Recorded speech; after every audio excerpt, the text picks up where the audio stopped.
You are standing waist-deep in the Gulf of Mexico, and you cannot see your own feet. The water is brown. It feels like the safest ocean in America, the vacation ocean, the bathtub coast. That feeling is the danger, because the thing that sends most people here to the hospital isn't circling out past the buoys.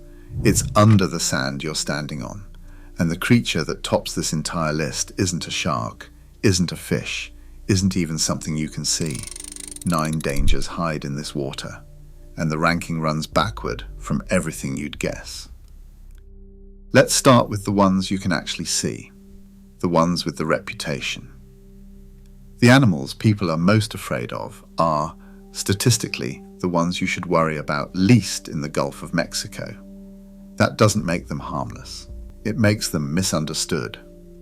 And the most misunderstood of all is the animal we're starting with, because it breaks a rule that most people don't even know is a rule. A shark should not be able to swim up a river.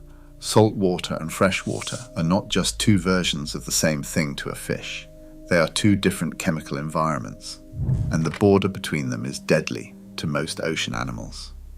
A saltwater fish dropped into a river doesn't just feel uncomfortable. Its body starts to fail. Water floods into its tissues because fresh water is less salty than the fish's own blood, and biology tries to balance the two by forcing water across every membrane it can reach. The fish bloats. Its cells swell. Its kidneys can't keep up. For almost every shark in the ocean, a river mouth is a wall they cannot cross. The bull shark walks through that wall like it isn't there. This is the animal that should unsettle you more than a great white, and almost nobody talks about it that way. Bull sharks have solved the salt problem. Their bodies can adjust how much salt they hold and how much water they dump, tuning their internal chemistry on the move. They recycle salt through their kidneys and a special gland near the tail, and they shed excess water as they go. It's not magic. It's plumbing, brutal, precise, biological plumbing, and it lets a large predatory shark do something no swimmer expects. It lets it leave the ocean. Bull sharks have been found hundreds of miles up rivers. They cruise the brown estuaries where the Mississippi bleeds into the Gulf, the brackish bays off Louisiana and Alabama, the marsh channels behind Mississippi's barrier islands, water so murky and so far from open sea that the word shark never enters your mind. The threat isn't that a bull shark is faster or bigger than other sharks. It's that it appears where your instincts have already told you to relax. You'd never let your guard down next to a great white. You let it down every time you wade into muddy inland Gulf water, and that is exactly the habitat a bull shark prefers. While you're watching the horizon for a fin, the bull shark is behind you, in the estuary, in the river, in the bay, where your kids are splashing around a dock. Now flip that on its head, because this niche doesn't survive on lazy fear. Most bull shark encounters are not predation. They happen in low visibility water, where a shark's other senses are doing the work its eyes can't. In brown Gulf water, a bull shark hunts partly by detecting movement, vibration, and the faint electrical fields every living body gives off. A hand splashing at the surface or a foot kicking through silt reads to a shark navigating near blind like a struggling fish. The tragedy of most bites isn't rage. It's mistaken identity in water too dirty for the shark to see what it's actually biting. So the bull shark isn't a monster. It's something stranger and harder to feel safe about. A highly capable animal in the exact water you assumed was too shallow, too fresh, or too murky to hold it. Size wasn't the scary part. Location was. Which brings us to the second animal and a different kind of problem. If the bull shark is dangerous because of where it goes, the tiger shark is dangerous because of what it's willing to do once it's there. Tiger sharks cruise the deeper Gulf, and they have a reputation among researchers for a reason. Open the stomach of a tiger shark, and you find things that have no business inside a fish. License plates, cans, chunks of driftwood, the shells of sea turtles cracked open like walnuts. This is the ocean's least picky large predator.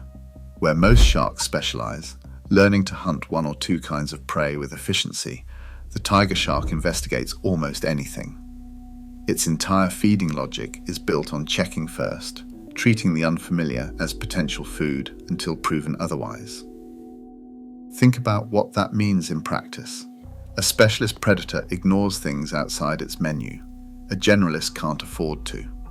If something in the water is unfamiliar, the tiger shark doesn't wait to identify it.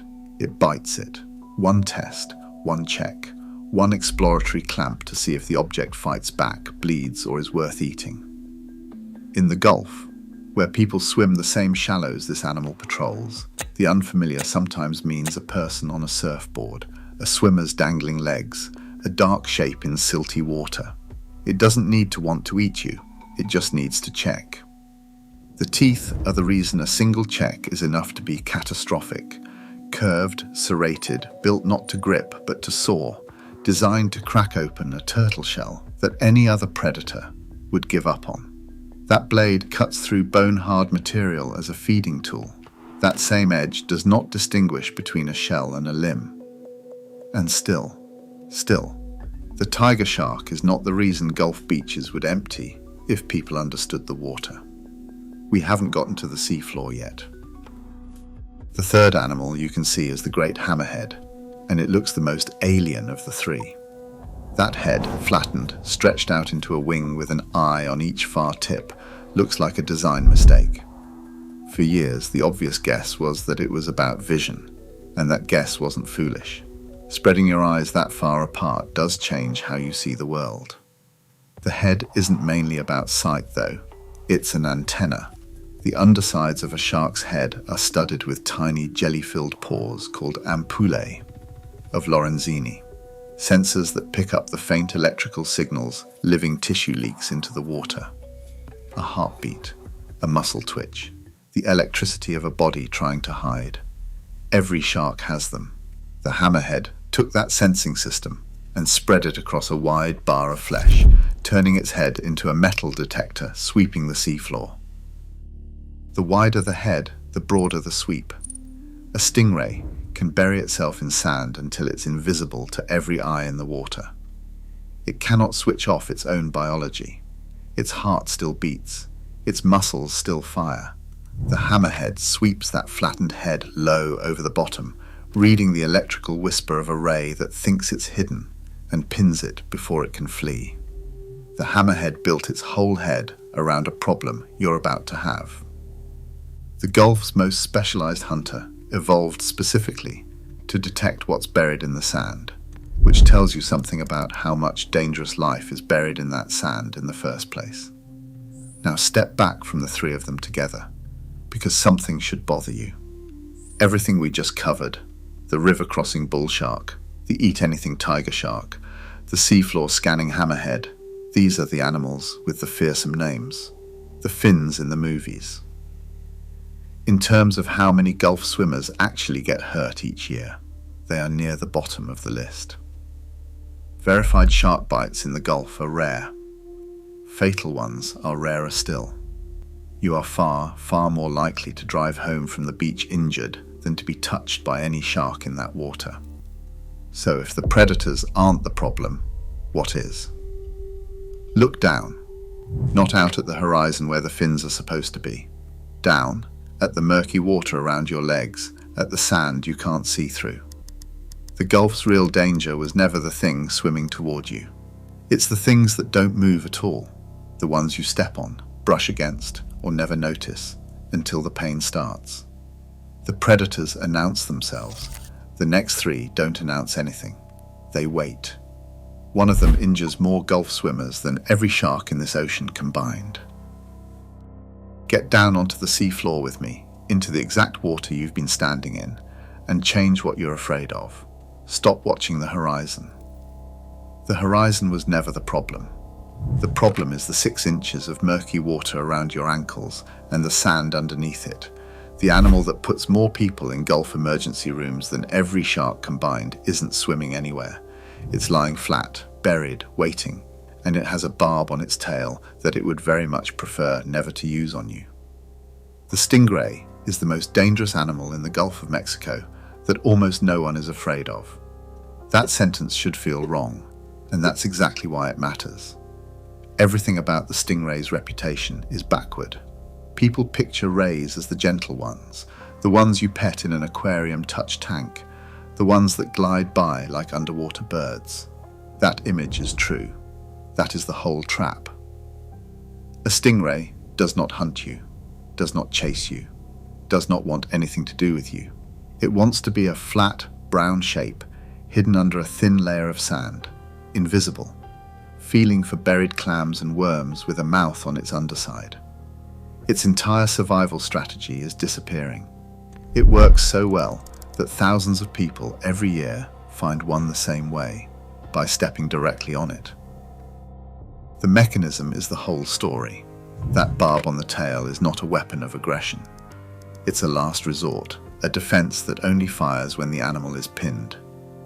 When your full body weight comes down on a buried ray, it does the only thing evolution left it. It whips that tail up and drives a serrated spine into your foot or ankle. The spine is coated in venom-producing tissue, built like a fishhook in reverse, with barbed edges that tear more coming out than going in. The wound is bad. The venom makes it worse.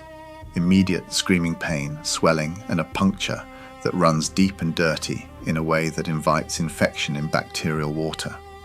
Try to pull the barb out, and it tears more tissue on the way. Leave it in, and every movement grinds the serrated edge against the wound. There is no clean version of this injury. Evolution didn't design this barb to cause pain. It designed it so that anything heavy enough to pin a ray would never want to do it twice. The ray isn't overbuilt. It's underbuilt for a fight and knows it. Flat, slow, soft, unarmored. It can't win a confrontation, so it evolved never to have one. Hide perfectly, never be found. Keep one desperate defense in reserve for the moment hiding fails. Not a monster. An animal that would do anything to avoid you, and hurts you only in the half second it realizes it can't. There's even a way people who know the Gulf move through the shallows, sliding their feet along the bottom instead of stepping down, shuffling so a buried ray feels you coming and slips away before you ever pin it. It has a name on Gulf beaches. It exists because this injury is common enough to need one. Now lift your eyes off the sand, just slightly, to the surface. The second hidden danger comes from the opposite direction, and it's already stinging people who never even got in past their knees. The Portuguese man-o'-war looks from a distance like trash. A blue-purple bubble the size of a fist, riding the surface, washing up on the sand in loose clumps after a hard onshore wind. Children pick them up. That is the horror of it. Trailing beneath that harmless-looking float are tentacles that can stretch far longer than a person is tall, and every inch of them is armed. The man-o'-war is barely a creature at all. It isn't one animal. It's a colony of specialized bodies living together as one. Some built only to float, some only to sting, some only to digest. There is no brain. There is no decision. It cannot choose not to hurt you. Its stinging cells are automatic, mechanical triggers, thousands of microscopic harpoons coiled under pressure that fire the instant they brush skin. They don't need the animal to be alive. They don't need it to want anything. Each cell fires once, but there are millions of them, and a single tentacle can discharge thousands in the time it takes you to flinch. A man-o'-war, lying dead on the beach, dried out in the sun, hours out of the water, can still sting you. The float is limp, the animal is finished, and the harpoons in those tentacles are still loaded, still waiting for contact. Pick it up out of curiosity and you trip them by hand. The venom hits nerve endings directly, burning welts in long lash marks across the skin, and in bad cases far worse, muscle cramps, breathing difficulty, the kind of reaction that turns a beach day into a hospital visit. The creature that got you was never hunting. In the fullest sense of the word, it was already gone. Its weapons just didn't know it yet. Step back and look at what the Gulf keeps doing. The bull shark hurt you by being where you didn't expect. The stingray hurts you by being invisible. The man-o'-war hurts you without a brain, without a choice, even without being alive. The danger keeps getting less like a predator and more like a trap. The lionfish takes that even further. It doesn't hide, doesn't sting on contact, it just dares you to touch it. Striped in reds and whites, fanned out in long feathery spines, it drifts slowly and openly in the water, like it wants to be seen. It does. Those spines are a billboard, each one a venomous needle, and the fish is advertising the fact so loudly that most predators have learned to leave it alone. Confidence in animal form, backed by chemistry. The lionfish carries a second, quieter danger, one the Gulf didn't have to deal with until recently. This fish is not from here. It's an invader, a Pacific and Indian Ocean species that got loose into Atlantic and Gulf waters and found something close to paradise. Water it's built for, prey that doesn't recognize it as a threat, and almost no local predator willing to bite through those spines. So it spread. A single lionfish will strip a patch of reef bare, devouring the small native fish that Gulf ecosystems depend on with a calm, methodical efficiency that nothing around it can safely stop. The sting is the danger to you, a deep, throbbing venom wound if you brush a spine, pain that radiates up the limb and can last for hours. The invasion is the danger to the entire reef. Both problems exist because the Gulf gave the lionfish no reason to fail. So why is the Gulf so full of this? Why does the same body of water keep producing venom, invasion, and animals built around hiding? The stingray thrives in soft shallows. The man-o'-war rides surface currents onto busy beaches. The lionfish spread because the Gulf felt like home. Three completely different dangers, and the same word keeps surfacing underneath all of them. Warm. Hold on to that word. 6 counted. 3 predators you can see and mostly avoid. 3 hidden things, buried, brainless, or beautiful, that hurt far more people than the sharks ever will. You might think the list is about to end with something bigger. A final beast. The real monster at number 1. It isn't a beast. The last 3 dangers share something the first 6 only hinted at. They aren't really about any single animal. They're about the water itself, what the warmth does, what the murk hides, and what's growing in it that you can't see, can't step around, and can't watch for on the horizon. Everything in this video has been getting smaller, quieter, and closer. It's about to get smaller than you can see. Look at the water around you, not at the animals in it, but at the water itself. Now look up, because a satellite would show you something most swimmers never think about. A vast brown stain where the Mississippi River pours into the Gulf, dragging half a continent's worth of mud and runoff out into the sea. That plume is why the water is the color it is. It's why you can't see your feet. It is the first piece of the answer to a question this whole video has been circling. Not which animal is most dangerous, but why this particular ocean produces so many dangerous things in the first place. The number 1 danger in the Gulf of Mexico is not a creature you can point to, it's the water. To understand why, we finish the countdown with 3 dangers that are less like animals and more like conditions. The ambusher that uses the structure, the thing you can't outswim, and the thing you can't even see. Start with the Moray eel, because it's the bridge between the animals you've met and the environment that made them all worse. A moray spends its life jammed into a hole, a crevice in a reef, a gap in a wreck, a dark slot in the rock. From the outside, all you see is a head, mouth slightly open, opening and closing in a way that looks like a threat, but is just breathing, pulling water over its gills. It looks almost lazy. It is not. It is a loaded ambush built around a problem most predators never solve. An eel jammed in a narrow hole cannot open its jaws wide and create the sudden inward rush of water most fish use to suck prey in. There's no room. So how does it swallow something it grabs at the mouth of a cramped burrow? The moray has a second set of jaws, hidden back in its throat, mounted on a separate set of bones. When the front jaws seize prey, That second set launches forward into the mouth like a grappling hook, clamps down, and drags the meal backward down the throat. 2 bites, in sequence, from one head. No other fish in the Gulf does this.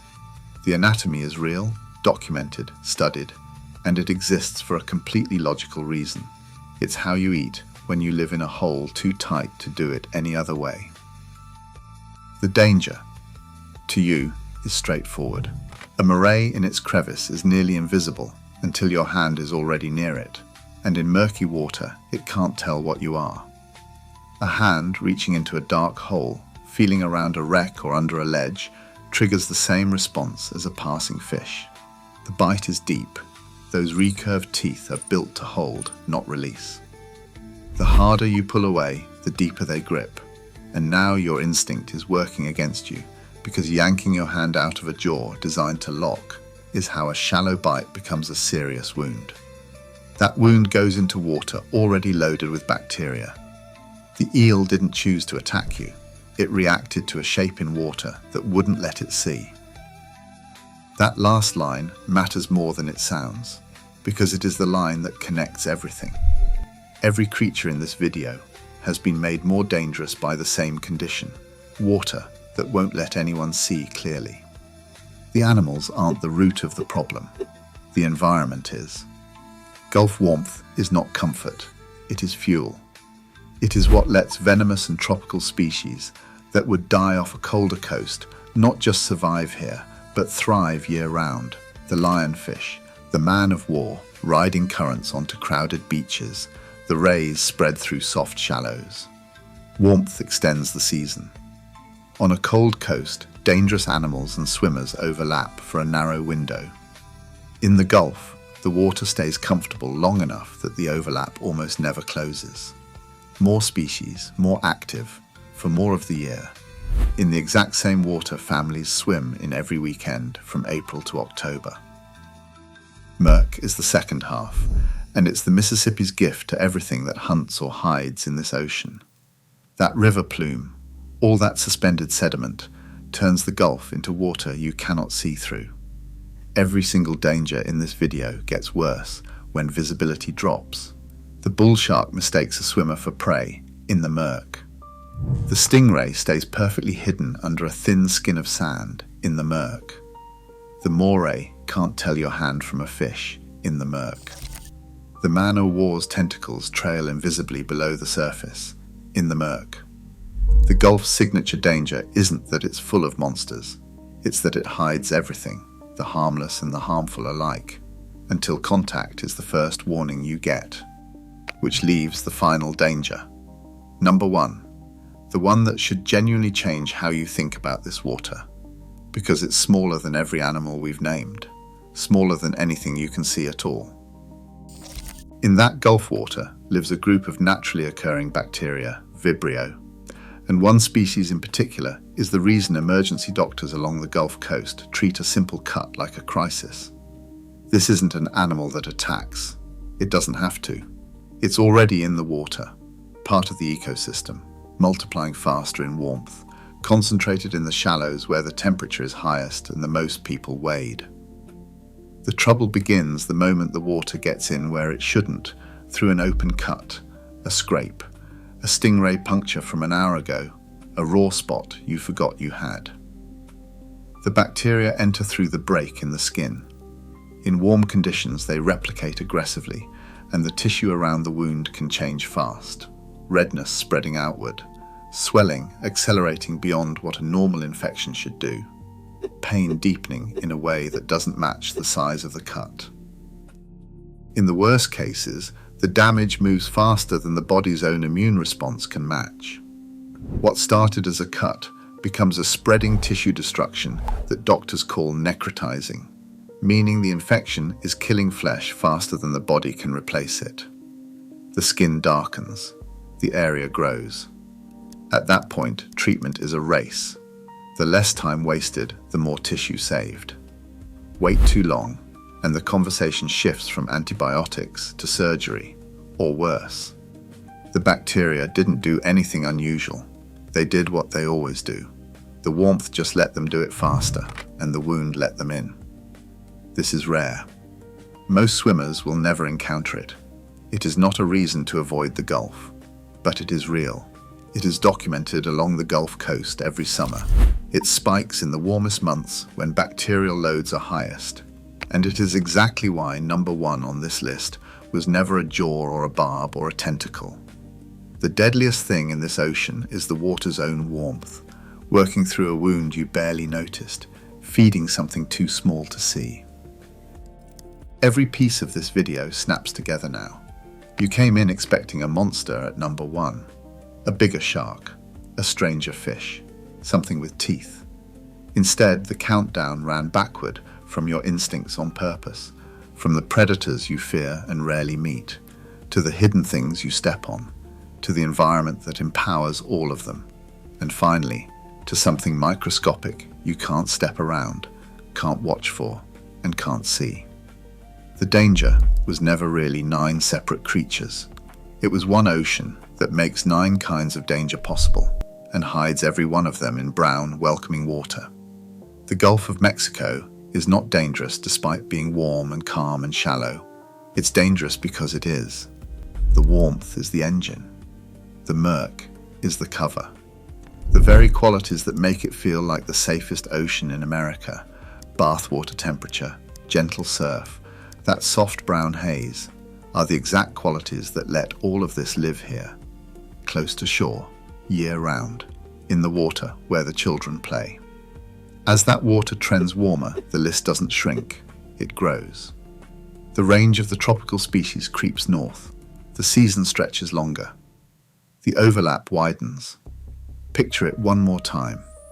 A crowded beach off Galveston, or Gulf Shores, or Pensacola, sun on the water, families in the shallows, brown haze lapping at everyone's knees, nothing visible, nothing announcing itself. Every danger in this video is somewhere in that frame right now. The shark in the murk, the ray under the sand, the tentacle riding the current, the bacteria in the water itself, all of it hidden by the same warmth and the same silt that make the place feel safe. The next time you wade in and can't see your own feet, you'll understand what that brown water actually is. Not empty, not safe, just quiet and very, very good at hiding what it holds.